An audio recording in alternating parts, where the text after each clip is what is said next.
Alright, ladies and gentlemen of the YouTube citizens, y'all know who this is. This is your boy Dash True Inferno. And it's been about time actually. So yes, I am reviewing an Eminem album. This one, the Slim Shady LP. Now, here's a little known fact. I did not know this, which is kind of ironic since I am a Detroit, Michigan native and he been claiming Detroit. But the Slim Shady LP album is his second studio album. While I thought it was his debut album, where I was half right. It was his major label debut album.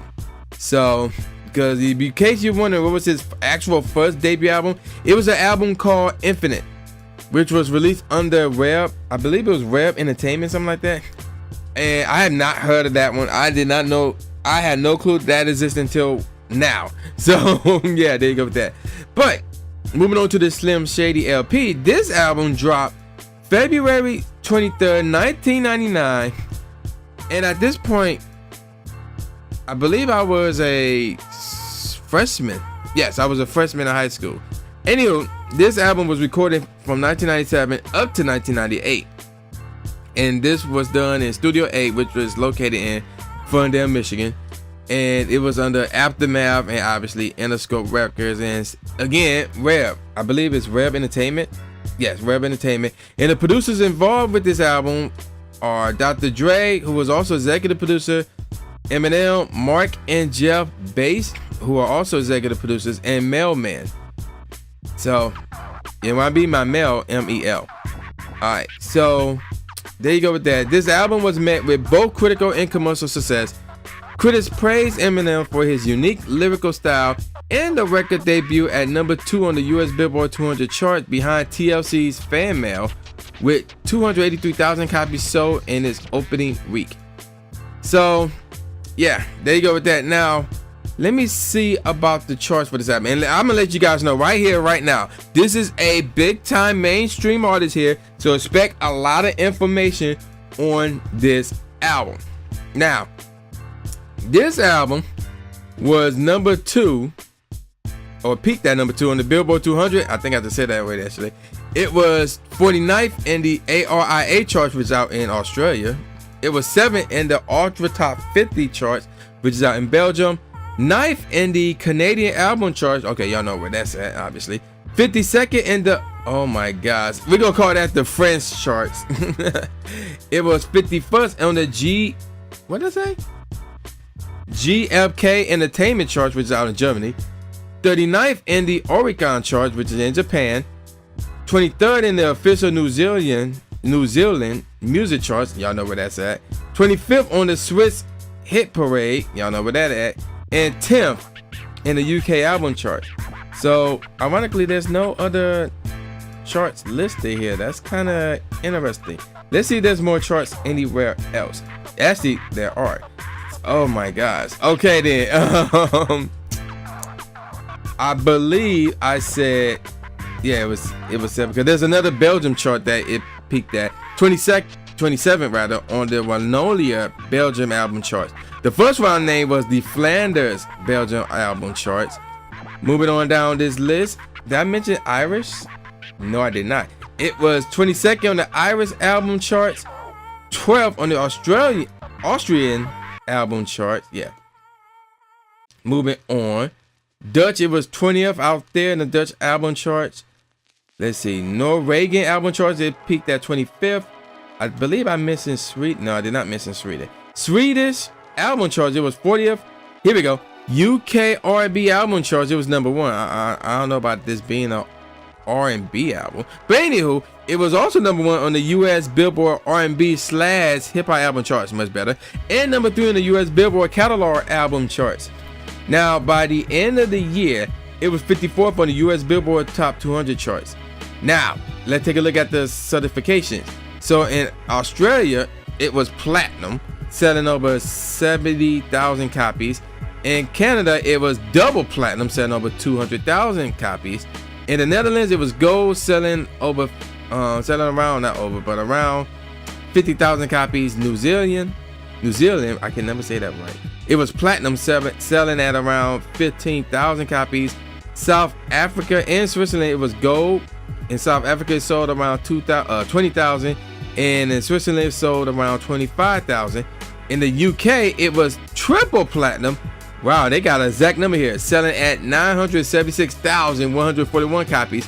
And in the US, it was quadruple platinum. So we're talking 4 times platinum right there. And that one sold at 5,433,000 copies. Out in Europe, it was platinum as well, selling around 1 million copies. And worldwide, it sold basically around 18 million copies. So yeah, this album really did a lot of damage, if I do say so myself.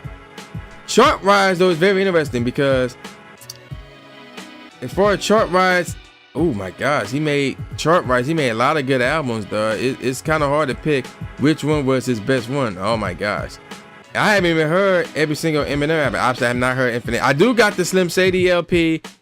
I got the Marshall Mathers LP, and I want to say I got the Eminem show.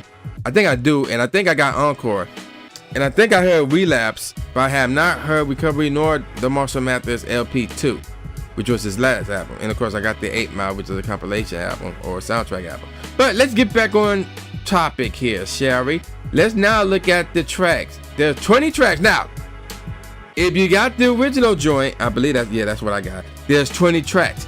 Now, there is a special edition bonus disc that comes with 8 additional tracks, but I guess this is like, we can talk at acapella, we got music videos, and we got live and studio footages as well. So obviously we ain't gonna talk about that. We're gonna talk about the actual album, the original joint.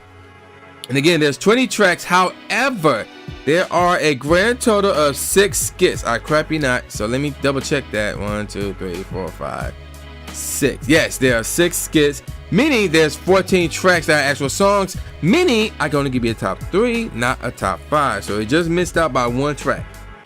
Now let's go over the track listing. The first track is called Public Service Announcement, followed by Hi, my name is, my name is, obviously we all know that one. And moving on, the third track, and everybody should know this one as well, Guilty Conscience featuring Dr. Dre, followed by Brain Damage. Next up is Paul, which is a skit. Track number 6 is called If I Had, followed by 97 Bonnie and Clyde. Next up is Bitch, which is also a skit, followed by Role Model, followed by Lounge, which is another skit. Next up is My Fault, followed by, oh my gosh, this skit right here, King Kniff. Yeah. That's all I'm gonna say about that one. Yeah. And track number 13 again. Is a track called Come, C-U-M, on Everybody, featuring Dina Ray. Track number 14 is called Rock Bottom. No, this is not a dedication to Dwayne The Rock Johnson, by the way. Track number 15 is called Just Don't Give a Fuck, followed by Soap, which is another skit, and this is the last skit on this album. Track number 17 is called As the World Turns, and no, I don't think that's a shout out to the soap opera as well.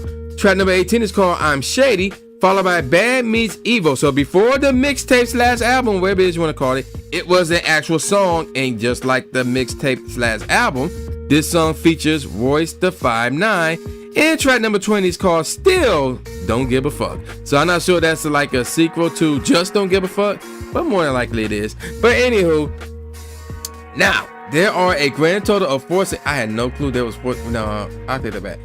Yeah, I had no clue there was 4 singles. I thought there was 3. Now the first single that came out is Just Don't Give a Fuck, and I didn't know this was a single, to be honest with you. So this is the very first single right here, or the clean version, Just Don't Give. So yeah, there you go with that. Now here's the thing with this one. The original version appears as the only single on his debut EP, the Slim Shady EP. Remember, this is the Slim Shady LP, and the original version of the song was on the Slim Shady EP. So yeah, there you go with that. The song samples the song Beverly Kills from Insane Clown Posse's album Beverly Kills 50187, and I Don't Give a Fuck by Tupac Shakur. So regarding the lyrics, some of the song's lyrics started disputes with other white rappers, namely Everlast. What the? Mick. That's two I's. Mick Bone and Vanilla Ice. All three artists later released diss tracks against Eminem. Mick Bone released Dear Slim and Presenting Milk Bone, or Mick Bone, wherever.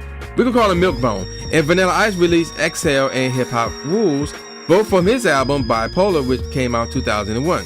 While Everlast had a long-lasting feud with Eminem. Although Eminem dissed Vanilla Ice in other tracks such as Marshall Mathers and Role Model, he did not reply to either him or Mick Bone after their respective dishes. The version of the song on the Slim Shady LP is one of a small number of Eminem tracks which had selective censorship on the uncensored version of the album. In the third verse, the word rape is reversed and replaced by a woman screaming rather. So, and again, there is a music video for this. Again, I had no clue that there was a music video for this. Now let's take a look at the charts. So it was number 14th on the US Bubbling Under Hot 100 Singles, which was done by Billboard. It was 62nd on the US Hot R&B/Hip Hop Songs, again done by Billboard, and 5th on the US Rap Songs, again done by Billboard. Now let's move on to the second single. This is the one that a lot of people should know about, and I thought this was his leading single right here for the longest. And it's called, again, Hi, My Name Is, or yeah, My Name Is. So this joint came out January 26, 1999. Matter of fact, did I mention the date of the first one? I don't think I mentioned the date. That one came out October 13, 1998. But My Name Is came out January 25th, 1999. And it samples Lobby Strife, or Lobby's, how you pronounce that joint, in his 1975 track, I Got The.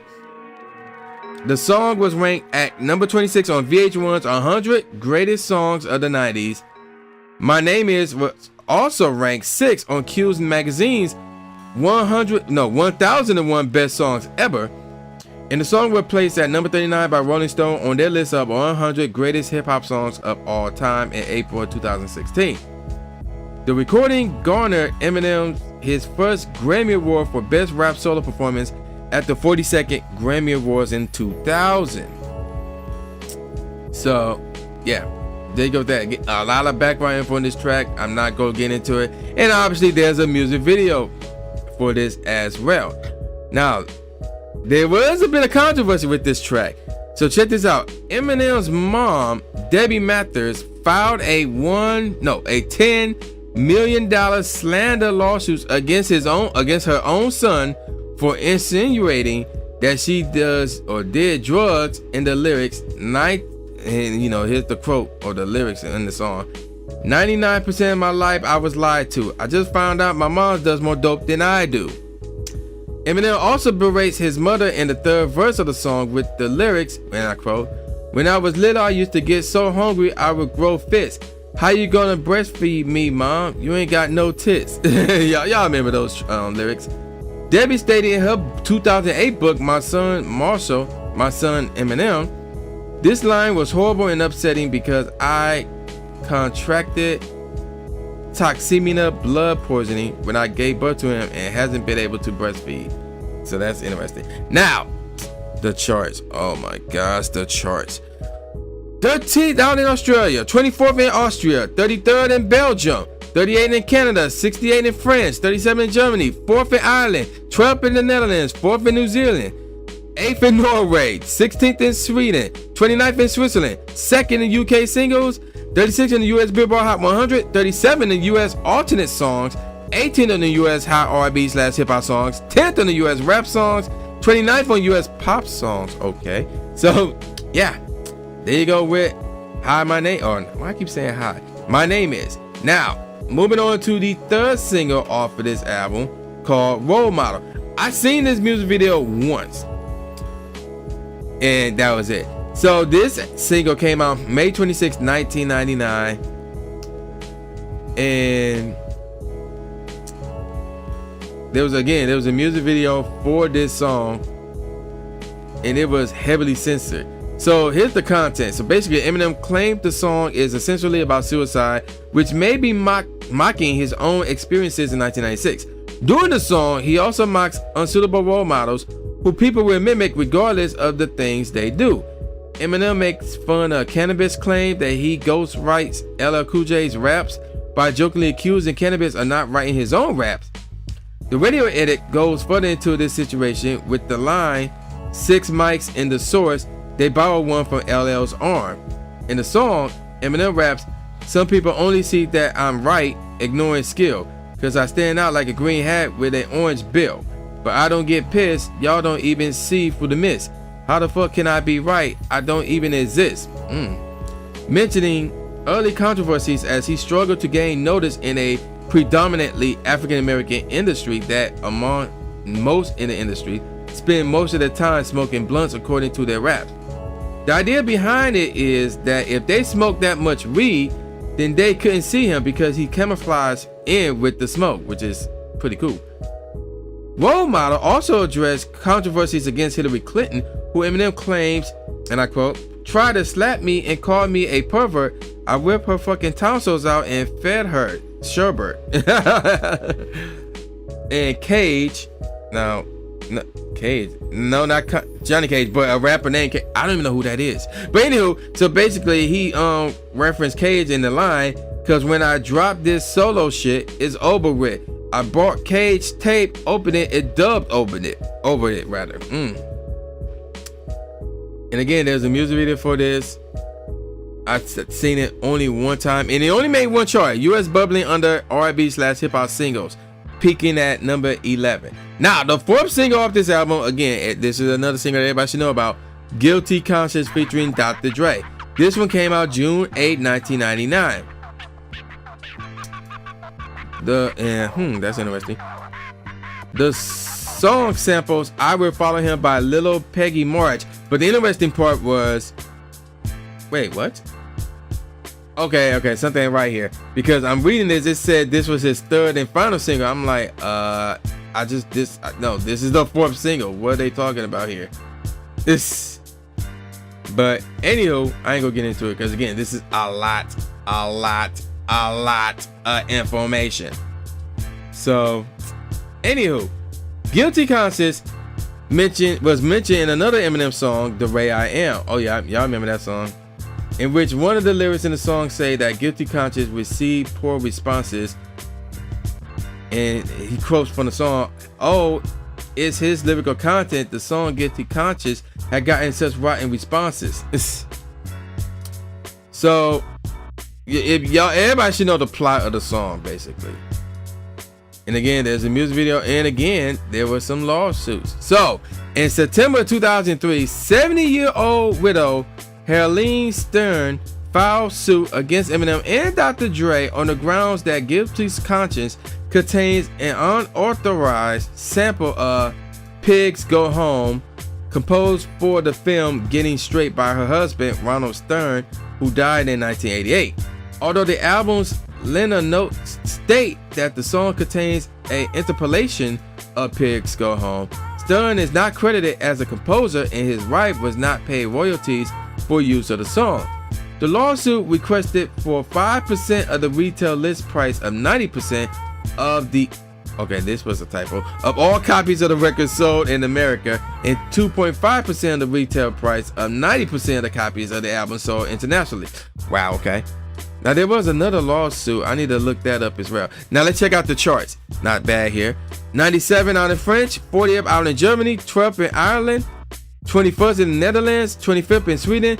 Number 1 in UK R&B, again not an R&B track. 5th on UK singles, and 56 on the US hot R&B/hip hop songs. So yeah, there you go with that. So before I get on with my best tracks from worst to first, there was some controversy with this album. Matter of fact, here we go, lawsuit. There was another lawsuit involved with this album as well. I gave y'all 2 of them already. But let's get back to the lawsuit that her mom filed against them. So apparently, I'm not sure if I mentioned this, but the trial lasted for 2 years, and she was awarded $25,000, of which she received $1,600 after legal fees. Eminem was not surprised that his mother had filed the lawsuit against him, referring to her as a quote lawsuit queen, and alleging that, and again I quote, "That's how she makes money. When I was 5, she had a job on the cash register at a store that sold chips and soda. Other than that, I don't remember her working a day in her life, end quote. She later filed another lawsuit against her own son for emotional damages suffered during the first trial, which was later dismissed. Now, here's the one that I didn't read to you guys. In December 2001, D'Angelo Bailey, a janitor living in Roseville, Michigan, who was made the subject of the song Brain Damage, in which he is portrayed as a school bully, filed a $1 million lawsuit against Eminem for slander and invasion of privacy. Bailey's attorney stated, and I quote, Eminem is a Caucasian male who faced criticism within the music industry that he had not suffered through difficult circumstances growing up, and he was therefore a, quote, pretender, again, quote within the quote, pretender in the industry. Eminem used Bailey, his African-American childhood schoolmate, as a pawn in his effort to sting the tide of criticism, end quote. In 1982, Eminem's mother unsuccessfully sued the Roseville school district for not protecting her son, as she claimed that attacks from bullies caused him headaches, nausea, and antisocial behavior. Additionally, Bailey had previously admitted to bullying Eminem in the April 1999 issue of Rolling Stone. The lawsuit was later dismissed by a judge in 2003, who rapped in her explanation that the lyrics, which included the school principal collaborating with Bailey and Eminem's entire brain falling out of his head, were too exaggerated for a listener to believe that they were recalling an actual event. The verdict was upheld in 2005, and Bailey's lawyer ruled out any further appeals. So that's enough with the criticism, and not criticism, controversy. Let's get on with my best tracks. So I'm gonna point this out right here, right now. There's no bad tracks on this album. You know, obviously you got the skits, but we're gonna ignore the skits. Yes, even Ken Kniff from Connecticut. Oh my gosh. But yeah, we just gonna ignore the skits. And again, there's no bad tracks on this album, but you know, we still got our words to first. I'm Shady is the worst track off this album, but again, it's not a bad track. It's a good track. I just don't like the snare. Moving on up, Bad Meets Evil was pretty cool. Guilty Conscience was cool. I really like that one. But again, there were just so many. There was a lot of tracks that was better than that. Brain Damage was cool. Come on Everybody was cool. Same with My Fault. I really like Just Don't Give a Fuck because it sounds like a flip mode joint. Like if you were to and I reviewed some flip modes, well obviously Busta Rhymes, and that flip mode album that they did, which I believe called Imperial. But anyway, it sounds like a flip mode joint, like something that Busta Rhymes or somebody from the flip mode squad would use. Next up is As the World Turns, which is somewhat of a mellow joint and an underrated track. I need to listen to that more often. Speaking of that description, the same could be said for Rock Bottom, which is next on my list, followed by If I Had, which is a mellow joint that I listen to from time to time, and then of course Still Don't Give a Fuck, which is also sound like a flip mode joint, so that's why I say it could be the sequel to Just Don't Give a Fuck. Now let me give you all my top 3 tracks off this album from the not from the bottom. The top 3 tracks off this album, period. My Name Is, third best track off this album. Obviously, you know, it's a unique beat. I like unique stuff. So when I heard this, obviously it's a single, very popular single. And even though the beat is not up tempo or anything like that, it's still cool, man. And the lyricism, I mean, this is Eminem, so you know the lyricism is going to be dope regardless. But My Name Is, my opinion, the third best track off this album. Second best track off this album, 97 Bonnie and Clyde. That joint was dope as heck, because not because the beat was our code and because what it was about. Because at this point, basically, Eminem, according to the song, killed his ex-wife, and him and his daughter basically dumping the body. It's actually, and his daughter's like really, really young. So, and the beat was our code, lyricism's our code, and that's why it's the second best track off this album. Best track off this album though is Role Model. Role Model was deep, man. He really, in my opinion, he really went at it against, you know, other rappers, not by name, but like in general. The beat is our code. It's got a bit of a Detroit vibe. Well, not a bit. It's got a Detroit vibe to it. And there's more than one Detroit vibe. Just letting you guys know right now, speaking from personal experience. So, I really like Role Model. To me, Role Model is the best track off this album. Now, with that out the way, let me give y'all some professional ratings. AllMusic gave it 5 out of 5 stars. Chicago Sun-Times, 4 out of 4 stars. Entertainment Weekly gave it a C+. I'm tired, real talk though. LA Times gave it 3.5 out of 4 stars. Melody Maker gave it 4 out of 5 stars. NME gave it 6 out of 10. Rolling Stones gave it 3.5 out of 5 stars, but yet the Rolling Stone album guy gave it 4 out of 5 stars. Spin gave it 8 out of 10, and the Village Voice gave it an A minus. So what do I think about this album? Okay, I'm not gonna beat around the bush here. This right here, in my opinion, is a 4.25 out of 5. Again, with this, we go toss the skits aside. Every musical track is good. There's no bad tracks on this album, and there's some classics. Again, Guilty Conscious is a classic track, even though it's like the third worst track off this album. My Name Is a classic. Role Model to me is the best track off this album, so that's a classic. 97 Bonnie and Clyde is a classic, but it don't have that same beat as a Tupac version or Jay-Z version. I just want to get that out there right here, right now. A lot of great tracks in this album, and even though there's some classics in this album, but nothing's like, oh shit, about like I gotta listen to this. Nothing's like legendary in my opinion. Again, a lot of classics, but not legendary. It's like, if I were to compare this to WWE, you got a lot of Hall of Famers, but you don't have a lot of greatest of all times. So that's what I felt like this is right here as my phone's read off. A lot of classics, but no legendary tracks off of this album. And I don't know what is Eminem's best album. I have no clue. Because again, there's Slim Shady, the Marshall Mathers, the Eminem Show, Encore, and Relapse. I believe I got all of those, or at least heard all of those. And all of them did really good in the charts with, some better than others. And all of them did really good in sales. All of them did really good certifications. Oh my gosh, he got some diamonds, dude. It's crazy. Oh my gosh. And I'm a little bit afraid to review some Eminem albums, because they're gonna be a lot of info, a lot of content, a lot of charts to read, and etc. etc. But yeah, with this album, 4.25 out of 5. You should have a physical copy of this album. I'm going that far. No bad tracks at all. So yeah, with that out the way, man, y'all know who this is. This is the new Jay Gatsby. Oh my God, this one nearly 30 minutes. AKA the new Stephen A. Smith, saying peace out, y'all. Now, see y'all next time. Yeah.